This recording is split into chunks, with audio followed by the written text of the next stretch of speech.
Hello, and welcome to the Washington Farm Bureau Update, a podcast designed to provide the latest agriculture, legislative, and Farm Bureau information. As always, thanks for joining us. I'm Ben Tyndall. Well, this morning we have Tom and Bree, our government relations team, with us, and they're going to be kind of bouncing back and forth a little, talking about some of the legislation now that the committee cutoffs are behind us and we're moving into floor action, either on the House or the Senate floor. What are they looking at? And so I want to turn the mics over to them, and let's hear from our government relations team. Tom? Well, hey, thanks, Ben. I'll tell you, when you live in this legislative world, your life is scheduled by the legislative calendar. And like you mentioned, there's the two big cutoff dates are now behind us. The first two big cutoff dates a week ago was the policy committee cutoff. And then this last Tuesday was the deadline to get bills out of the budget committees. So if the bills didn't get through those committees on time, they are technically dead for the rest of session, which means the 1,200 plus bills that we were dealing with at the beginning is now starting to get whittled down to a size that's a little more manageable. And so as we look forward now for the rest of the session, so we're about halfway through, Bree and I've got a handful of bills we wanted to share with folks just to let them know what the current status is, and that we're continuing to work these bills. Then the first one I'll share with you is Senate Bill 6514. This is the one that we've talked about for a while that would ban the use of the pesticide chlorpyrifos, or it's one of the market names is Lorsban. There are some exemptions in the bill, but it would particularly hurt our tree fruit industry and wine grapes because there's no exemption. They would, and a year out, if this bill passes, would no longer be able to use this. And there's no alternative out there right now. So we're continuing to work this bill. It's likely to pass out of the Senate. When it goes to the House, it really depends on which committee it goes to, what the final outcome will be.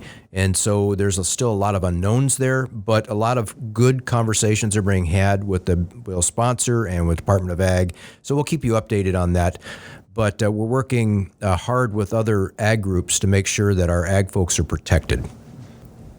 You've heard me talk a lot in recent podcasts about cap and trade, carbon tax, and low carbon fuel standard, but there was a late drop recently that I want to bring to your attention. It's another carbon bill. This is Senate Bill 6628.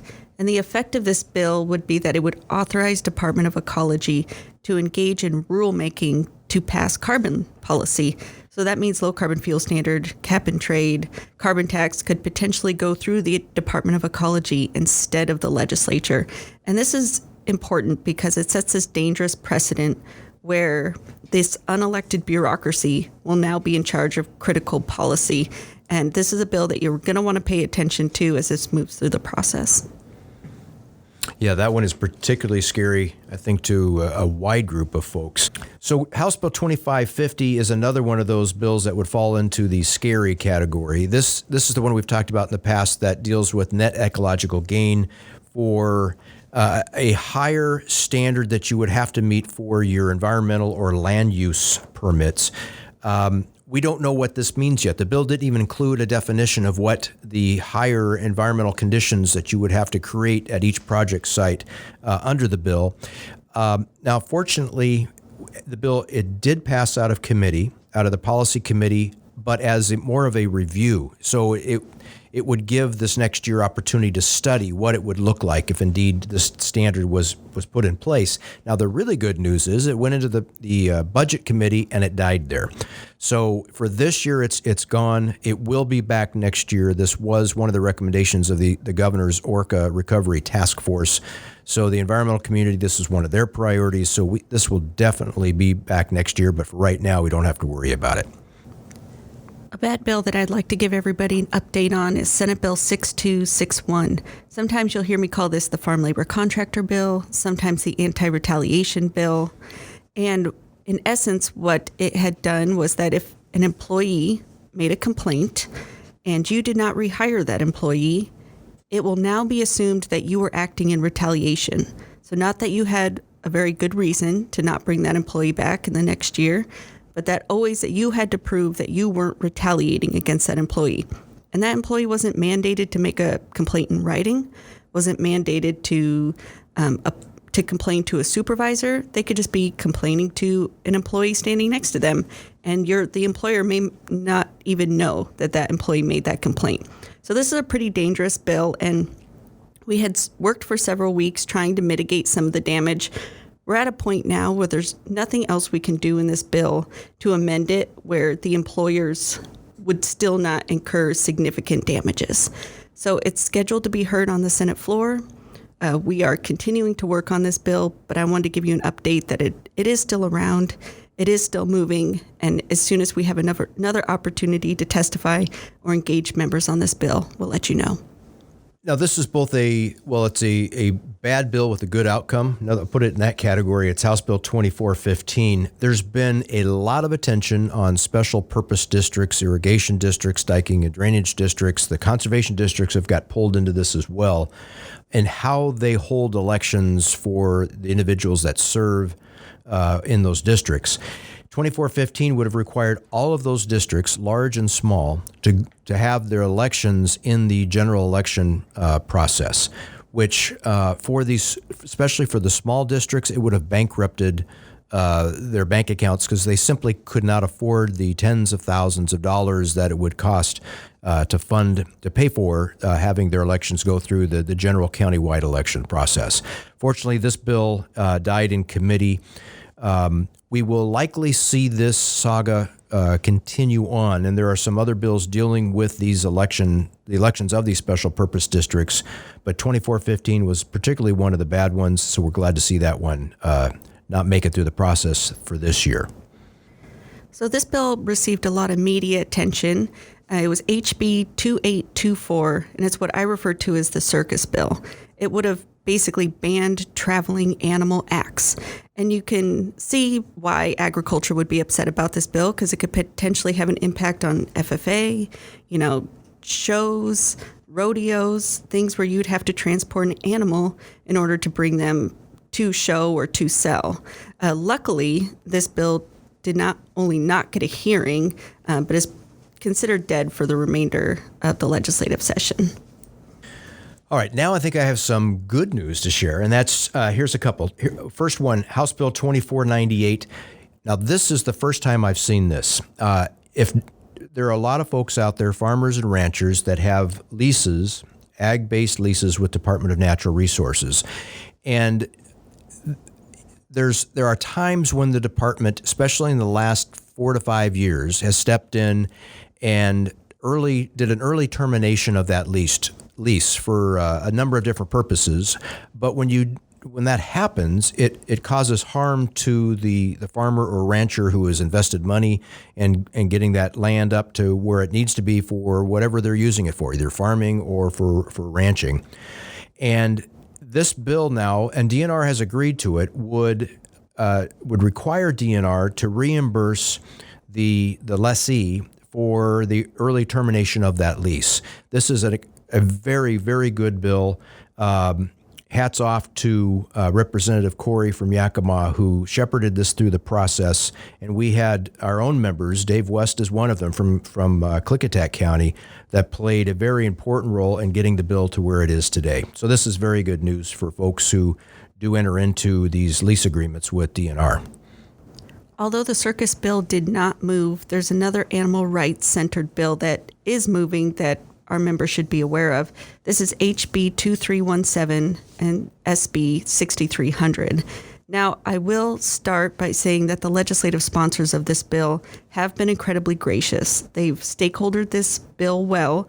They've addressed all of agriculture's concerns. However, last week we hit a bit of an impasse where there was a definition of pain that we could not agree whether to amend or to completely remove from the bill. And this is important because there's this movement amongst the animal rights community to push this idea of animal personhood. Do animals have the same rights as humans? Does the orca whale, can they get a third-party attorney to come in and sue SeaWorld based on the fact that they are penned up and under emotional distress? So this is an example of what animal personhood looks like, where animals start to get the same rights as human rights. And so the language inside HB 2317, although it only dealt with cats and dogs in this bill, established pain as emotional distress similar to that of a human.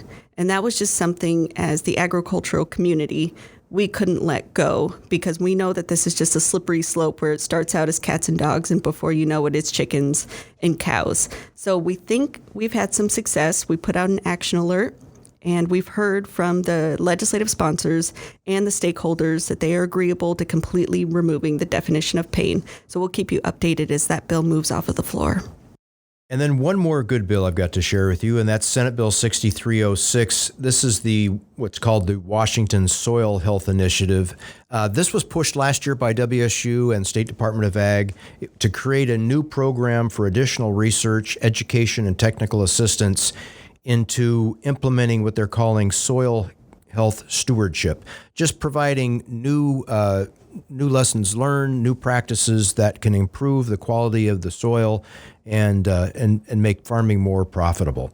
There's a budget ask that goes along with this policy bill, about $1.7 million annually, that would get the program up and running, and it'd be WSU, Department of Ag, conservation districts. So we think this is a great benefit for our farmers, and it's nice. The bill is actually sponsored by a Senate Democrat from kind of Snohomish County area. So it's great to see legislators from all across the state supporting good legislation like this that benefits farmers. Okay, so if you haven't caught on, just because we had some cutoffs doesn't mean that the job is slowing down. If I'm not mistaken, you can correct me if I'm wrong, they are on the floor, either in the House or the Senate, until this upcoming Wednesday, the 19th, I believe. They will be doing and running bills off the floor, and then we'll go back into committees after that and following them in the opposite houses, correct? That is right, yes. Perfect. Now, I know that we're also looking at, you mentioned some issues with gun legislation that we may be looking at and monitoring for our members. Can you tell us a little bit about one in particular, or a couple that you're watching? So sure, there were actually a number of bad gun bills that were introduced this year, and we're down now to ones that focus on what the bill sponsors call high-capacity magazines, and what you and I might just consider as general use purposes. High-capacity, one of the bills, House Bill 2240, defines that as anything that's 15 or more rounds, and Senate Bill 6077 defines it as anything greater than 10 rounds of ammunition. So these are not workable bills for people who actually own and possess firearms. And so what we're asking is for folks to contact their legislators and tell them that they're greatly concerned about these bills. Again, that's House Bill 2240 and Senate Bill 6077, because it will make it potentially unlawful for you to just walk around with a firearm that you currently have that has a magazine of 10 or 15 more rounds. That's not appropriate, because they're currently lawful. If this bill passes, they'd be unlawful, and that puts a lot of gun owners in harm's way. And we just think this is bad policy and a great time to communicate with your legislators. So again, House Bill 2240 and Senate Bill 6077. So let your legislators know your thoughts on these bills. Perfect. Well, as always, thank you both for your work and for your advocacy for farmers and ranchers. We really appreciate all that you're doing for us.